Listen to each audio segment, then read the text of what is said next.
નમસ્કાર.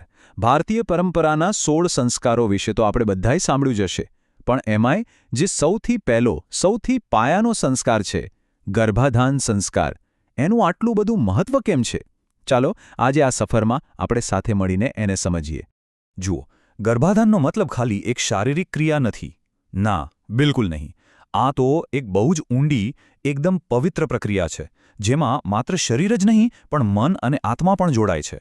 એમ કહી શકાય કે આ એક પ્રકારનું આધ્યાત્મિક અને વૈજ્ઞાનિક પ્લાનિંગ છે, જેનો મુખ્ય હેતુ શું છે? એક શ્રેષ્ઠ અને સુસંસ્કારી આત્માને આ પૃથ્વી પર આવકારવાનો. તો સ્વાભાવિક છે કે મનમાં સવાલ થાય કે ભાઈ, આ સંસ્કારને આટલું બધું મહત્વ આપવા પાછળનું કારણ શું? આની પાછળની જે ફિલોસોફી છે એ આપણા પ્રાચીન શાસ્ત્રો અને માન્યતાઓમાં બહુ ઊંડે સુધી વણાયેલી છે. એમ સમજો કે આ સંસ્કાર આપણને આપણા કર્તવ્યો અને આપણા વારસાની યાદ અપાવે છે.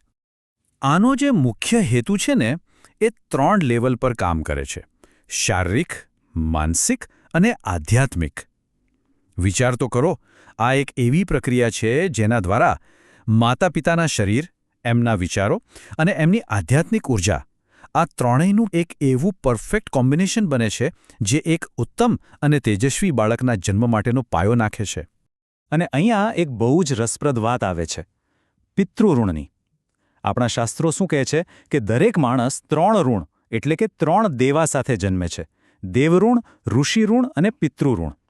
અને માન્યતા એવી છે કે જ્યારે આપણે એક સદ્ગુણી અને સુસંસ્કારી સંતાનને જન્મ આપીએ છીએ, ત્યારે આપણે આપણા પૂર્વજો પ્રત્યેનો જે ઋણ છે એટલે કે પિતૃઋણ, એમાંથી મુક્ત થઈએ છીએ. કેટલી મોટી વાત છે, નહીં? ચાલો હવે થોડું ઊંડાણમાં જઈએ. આ સંસ્કાર સાથે જોડાયેલી કેટલીક ખાસ માન્યતાઓ અને વિધિઓ પર એક નજર કરીએ, અને એ પણ જાણીએ કે ગર્ભાધાન માટે કયો સમય સૌથી સારો ગણાય છે. આ બધી માન્યતાઓનું મૂળ ક્યાં છે? છેક વેદોમાં. જુઓ, ઋગ્વેદનો આ શ્લોક એક સુંદર પ્રાર્થના છે, જેમાં એક શ્રેષ્ઠ ગર્ભાધાન માટે દેવતાઓને પ્રાર્થના કરવામાં આવી છે. એનો અર્થ છે: હે વિષ્ણુ, તમે ગર્ભાશયને તૈયાર કરો. હે ત્વષ્ટા, તમે રૂપનું નિર્માણ કરો. અને હે પ્રજાપતિ, તમે બીજનું સિંચન કરો. આના પરથી જ ખ્યાલ આવે છે કે આ પ્રક્રિયાને કેટલી દૈવી અને પવિત્ર માનવામાં આવતી હતી. હવે આ આખા સંસ્કારનો જે સૌથી મહત્વનો મુદ્દો છે ને, એ આ છે. એવું માનવામાં આવે છે કે ગર્ભાધાન સમયે માતા પિતાની માનસિક સ્થિતિ કેવી છે, એમના મનમાં કેવા વિચારો ચાલી રહ્યા છે, એની સીધી અને બહુ જ ઊંડી અસર આવનારા બાળકના ભવિષ્ય અને એના સ્વભાવ પર પડે છે. અરે, મનુસ્મૃતિ જેવા ગ્રંથોમાં પણ એકદમ સ્પષ્ટ લખેલું છે કે માતા પિતાનો ખોરાક, એમના વિચારો અને એમની મનોદશા, આ બધું જ ગર્ભમાં રહેલા શિશુને સીધી રીતે અસર કરે છે. અને હા, સમયનું પણ અહીંયા બહુ જ ખાસ મહત્વ છે. શાસ્ત્રોમાં ઋતુકાળ પછીની અમુક રાત્રિઓને ગર્ભાધાન માટે શ્રેષ્ઠ ગણવામાં આવી છે. જેમ કે એક માન્યતા એવી છે કે જે સમસંખ્યાની રાત્રિઓ છે, એટલે કે 6ઠ્ઠી, 8મી, 10મી અને 12મી રાત, એ પુત્ર પ્રાપ્તિ માટે સારી ગણાય છે.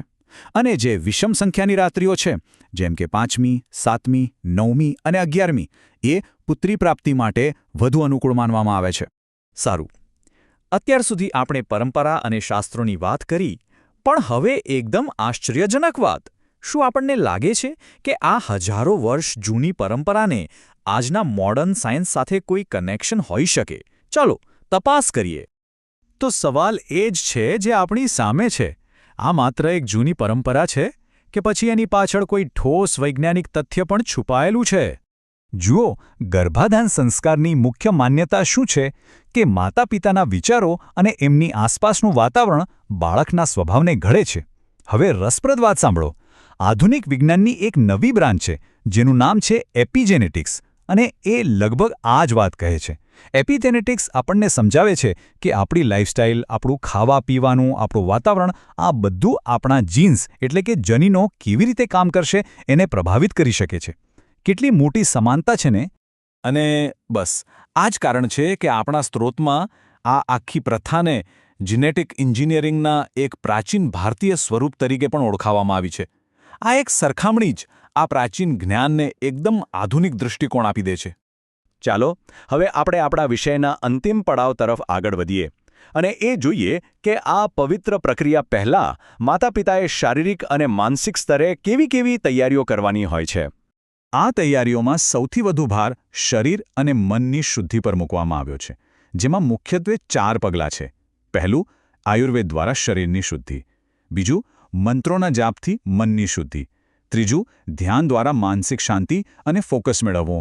અને ચોથું, સારું અને સકારાત્મક વાંચન કરીને બુદ્ધિનું પોષણ કરવું.